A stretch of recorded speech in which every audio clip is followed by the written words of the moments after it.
بسم اللہ الرحمن الرحیم۔ السلام علیکم۔ آج ہم جس معروف مشہور شخصیت کا تعارف کروانے جا رہے ہیں،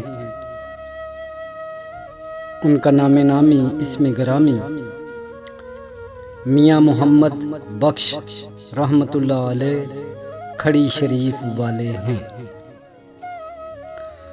میاں محمد بخش رحمۃ اللہ علیہ آزاد جموں و کشمیر کے ضلع میرپور میں 1830 میں پیدا ہوئے۔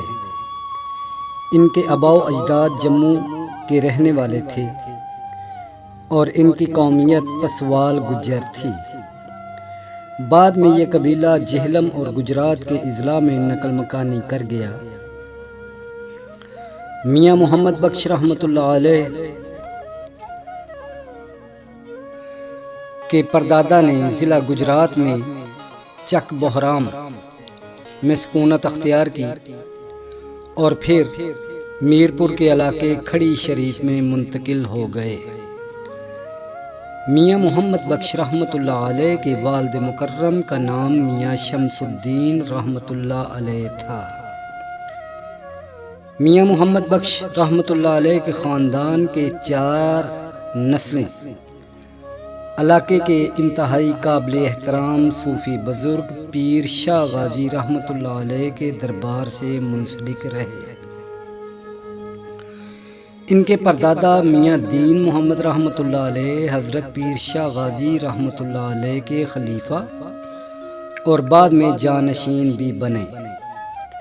میاں محمد بخش رحمۃ اللہ علیہ کے دادا اور والد بھی اسی دربار عالیہ کے سجادہ نشین رہے۔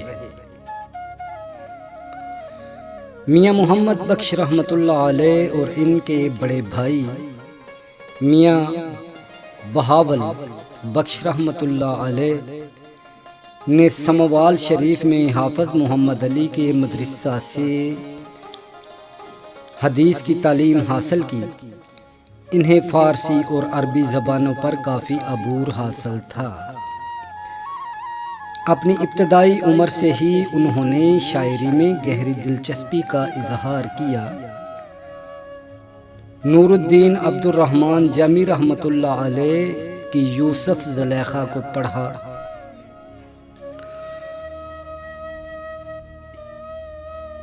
ان کا خاص شوق یوسف زلیخا کو پڑھنا تھا۔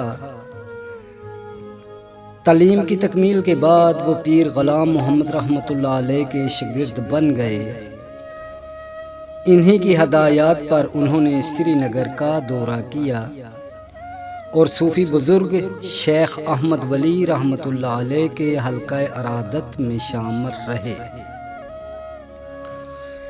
ان کے والد میاں شمس الدین رحمۃ اللہ علیہ نے اپنی موت سے قبل میاں محمد بخش رحمۃ اللہ علیہ سے کہا کہ وہ اگلے سجادہ نشین ہوں، لیکن میاں محمد بخش رحمۃ اللہ علیہ نے تجویز پیش کی کہ ان کے بھائی میاں بہاول بخش رحمۃ اللہ علیہ جو ان سے چند سال بڑے ہیں، ان کو سجادہ نشین بنایا جائے۔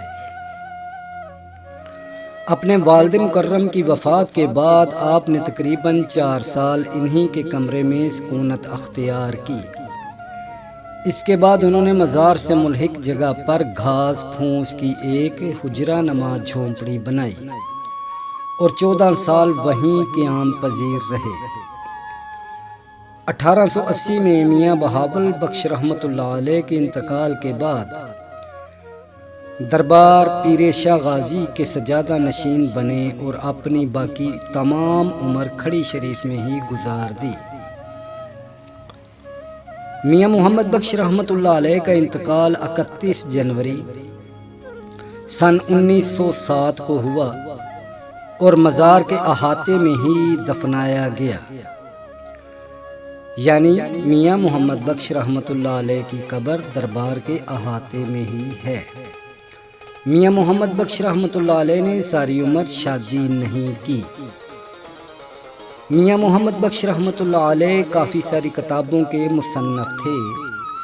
جن میں مشہور کتابیں سہنی مہیوال، تحفہ میراں، قصہ شیخ سنان، نیرنگ عشق، قصہ شاہ منصور المعروف منصور حلاج،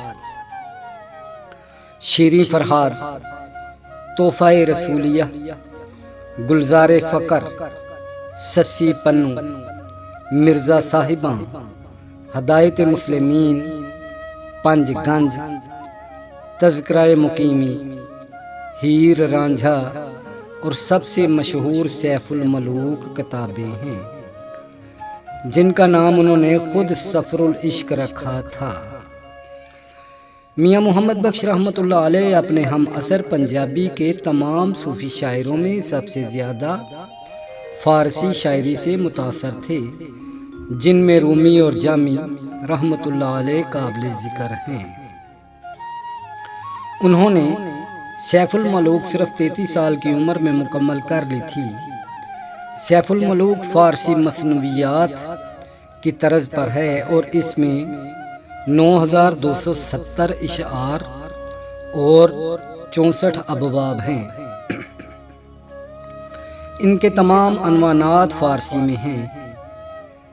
سیف الملوک ایک تخلیاتی کہانی ہے جس کا مرکزی کردار شہزادہ سیف الملوک بمانی سلاطین کی تلوار ہے، جو مصر کے بادشاہ عاصم بن سنوان کا بیٹا ہے اور ایک پری بدیع الجمال بمانی خوبصورتی میں بے مثل، جو سرسستان کے بادشاہ شاہ پال کی بیٹی ہے، کی تصویر کپڑے کے ایک ٹکڑے پر دیکھ کر اس پر عاشق ہو جاتا ہے۔ شہزادی شرستان میں واقع ایک باغ جس کا نام باغ ارم ہے میں رہتی ہے۔ تصویر کو دیکھنے کے بعد شہزادہ سیف الملوک بدیع الجمال کی تلاش میں نکل کھڑا ہوتا ہے اور اس کا یہ سفر کم و بیش 14 سالوں پر محیط ہے۔ شہزادے کو سفر میں بے شمار انوکھے اور مخیر العقول واقعات کا سامنا کرنا پڑتا ہے، جس میں اس کا گزر کئی علاقوں سے ہوتا ہے، جس میں انسانوں کو کھانے والے لوگوں کا دیس، بڑے بڑے پرندے جو انسانوں کو اٹھا لے جاتے ہیں، اور ایک ایسا ملک جس میں صرف خواتین ہیں، بندروں کی سلطنت اور کوہ کاف کے پہاڑوں میں ایک جن کا ملنا اور اس کی قید میں موجود سراندیپ کی شہزادی ملکہ خاتون اور جن کی جان کا ایک ایسے طوطے میں بند ہونا جو ایک بکس میں قید ہے شامل ہیں۔ جن اور ملکہ خاتون شہزادے سے وعدہ کرتے ہیں کہ اگر وہ طوطے کو مار ڈالے اور ملکہ خاتون کو رہائی دلائے تو وہ دونوں اسے شہزادی بدیع الجمال تک پہنچا سکتے ہیں۔ مصنوی میں بے شمار باتوں کا احاطہ کیا گیا ہے، جس میں صوفی موضوعات کو بھی چھیڑا گیا ہے اور پڑھنے والوں کے لیے بھی بے شمار نصیحتیں کی گئی ہیں۔ مثال کے طور پر ایک جگہ میاں محمد بخش رحمۃ اللہ علیہ فرماتے ہیں کہ شہزادہ سیف الملوک روح ہے، بدیع الجمال کی تصویر محبت اور خلوص ہے، ملکہ خاتون دل ہے، جن جسم پر چڑھا خود ہے، طوطا خواص خمسہ ہے، اس کا بکس جہالت ہے اور باغ ارم جنت ہے۔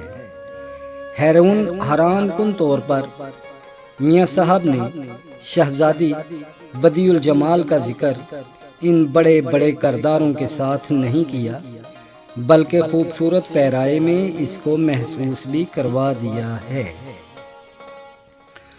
یہ خیال کیا جاتا ہے کہ سیف الملوک کا ماخذ داستان الف لیلا ہے، جو فارسی، اردو، سرائکی، سندھی، پشتو، بنگلہ اور پنجابی سمیت کئی زبانوں میں لکھی گئی ہے۔ ان تمام زبانوں کی تفصیلات میں سب سے زیادہ مشہور اور مقبول سیف الملوک ہے۔ پنجاب کے شمالی اضلاع کے لوگ سیف الملوک بڑے ذوق و شوق سے پڑھتے اور سنتے ہیں، اور اکثر علاقوں میں سیف الملوک کے سننے کی محفل کا باقاعدہ انعقاد بھی کیا جاتا ہے۔ سیف الملوک کی ہی وجہ سے لوگوں کی ایک بہت بڑی اکثریت میاں محمد بخش رحمۃ اللہ علیہ سے خاص محبت اور انسیت رکھتی ہے۔ آپ رحمۃ اللہ علیہ کے بہت سے اشعار مشہور ہیں جو کہ پنجابی زبان میں ہر خاص و عام کی زبان پر ہیں۔ ان میں سے چند اشعار آپ کے سامنے پیش کیے جاتے ہیں۔ رحمت دامی پا خدایا، باغ سکا کر ہریا، بوٹا آس امید میری دا، کر دے میوے بھریا۔ مٹھا میوہ بخش ایہو جیا، قدرت دی گھت شیری، جو کھاوے روگ اس دا جاوے، دور ہووے دلگیری۔ سدا بہار دئیں اس باغے، کدے خزاں نہ آوے، ہوون فیض ہزاراں تائیں، ہر بھکھا پھل کھاوے۔ بال چراغ عشق دا میرا، کر دے روشن سینہ، دل دے دیوے دی روشنائی، جاوے وچ زمینہ۔ اسی طرح سیف الملوک کے اشعار میں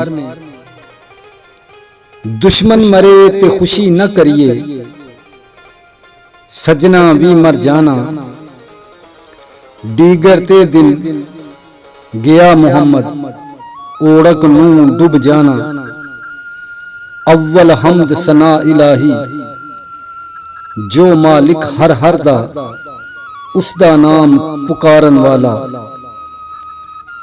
کسے مدان نہ ہردا، کام تمام میسر ہوندے، نام اودا چت دھریاں،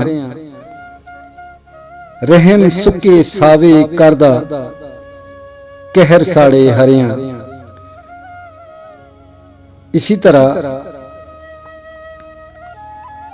گئی جوانی آیا بڑھاپا، جاگ پیاں سب پیڑاں،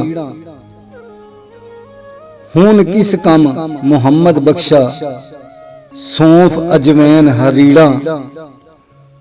کوئی آکھے پیڑ لک دی، کوئی آکھے چک، وچلی گل محمد بخشا، وچوں گئی مک۔ تو یہ جتنے بھی کلام میاں محمد بخش سرکار رحمۃ اللہ علیہ کے ہیں، کثرت سے آج بھی لوگوں کی زبان پر ہیں۔ آپ رحمۃ اللہ علیہ نے پوری زندگی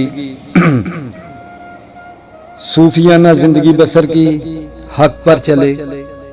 اللہ رب العزت آپ کی قبر اطہر پر کروڑہ رحمتوں کا نزول فرمائے۔ السلام علیکم۔